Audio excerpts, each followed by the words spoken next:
How to cancel DoorDash Pass subscription. So first up, to cancel your membership, you need to open the DoorDash app or open DoorDash.com. Tap the Me tab icon and click on Settings. Go to Manage Dash Pass.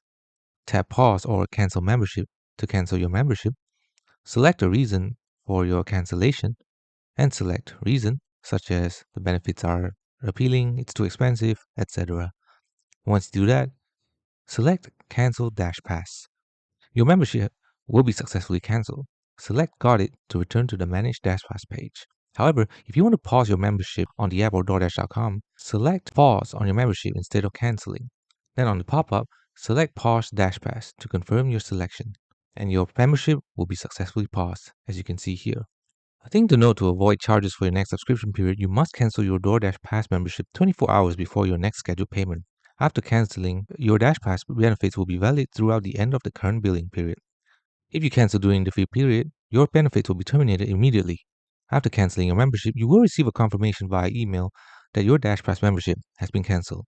And that is how you cancel DoorDash Pass membership.